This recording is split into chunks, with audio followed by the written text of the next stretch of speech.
चाहे वो पूर्वांचल हो, पूर्वी भारत हो, उत्तर पूर्व हो, देश के 100 से ज्यादा आकांक्षी जिले, सभी क्षेत्रों में विकास के अभूतपूर्व कार्य हो रहे हैं।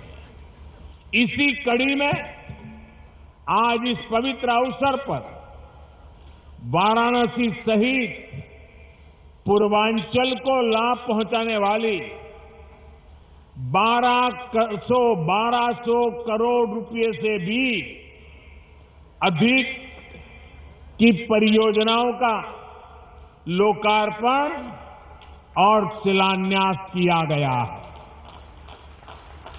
इसमें बड़े अस्पताल भी हैं, स्कूल और शैक्षणिक संस्थान भी हैं, सड़कें भी हैं, फ्लाईओवर भी हैं, पानी की योजनाएं भी हैं, पार्क भी हैं, शहर को और सुंदर बनाने वाले प्रोजेक्ट भी हैं। आपको याद होगा जब काशी ने तय किया था कि बाबा के दरबार तक विश्वनाथ कॉरिडोर बनेगा, भव्यता दिव्यता के साथ साथ श्रद्धालुओं की सुविधा को भी बढ़ाया जाएगा। विरोध करने वालों ने तब इसे लेकर भी काफी कुछ कहा था, बहुत कुछ किया भी था, लेकिन आज बाबा की कृपा से काशी का गौरव पुनर्जीवित हो रहा है। सदियों पहले बाबा के दरबार का मां गंगा तक जो सीधा संबंध था वो फिर से स्थापित हो रहा है। साथियों, नेक नियत से जब अच्छे कर्म किए जाते हैं तो विरोध के बावजूद उनकी सिद्धि होती ही है। हमारे लिए विरासत का मतलब है देश की धरोहर।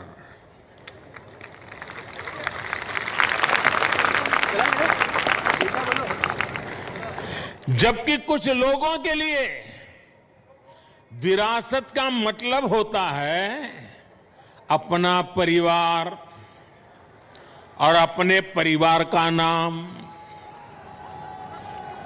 हमारे लिए विरासत का मतलब है हमारी संस्कृति, हमारी आस्था, हमारे मूल्य।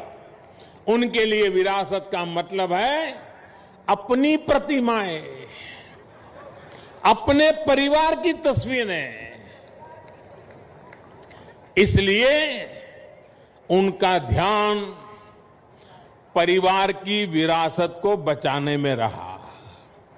हमारा ध्यान देश की विरासत को बचाने, उसे संरक्षित करने पर है।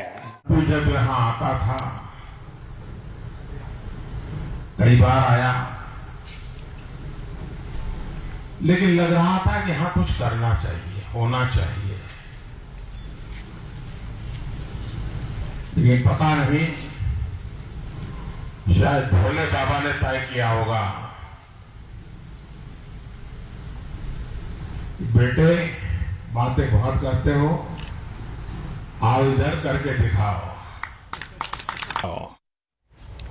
तो ये आपको हमने प्रधानमंत्री के पुराने बयानों में एक झलक दिखाई, काशी को लेकर उनका क्या विचार रहा है, क्या विजन रहा है। लेकिन अब आज प्रधानमंत्री के दौरे के सियासी मायने भी निकाले जा रहे हैं, क्योंकि उत्तर प्रदेश में चुनाव करीब है और ऐसे में बीजेपी के जो सबसे बड़े नेता हैं, स्टार कैंपेनर हैं, वो इस वक्त अपने संसदीय क्षेत्र में हैं।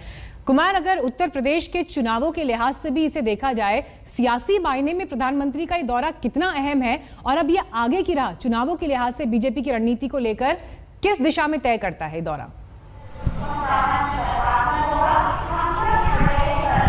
देखिए मीनाक्षी, 2022 फरवरी मार्च में चुनाव होने हैं और प्रधानमंत्री सीधे अपने क्षेत्र में आज रूबरू हो रहे हैं कुछ महीने पहले। सीधे तौर पर हम इसे चुनाव का आगाज भी मान सकते हैं, क्योंकि प्रधानमंत्री के साथ सौगातों का जो पिटारा है वो इस ओर इशारा कर रहा है कि कि 2022 के चुनाव के पहले प्रधानमंत्री ने आपको रोकना चाहेंगे, सीधी तस्वीरें हम वाराणसी से दिखा रहे हैं। प्रधानमंत्री का काफिला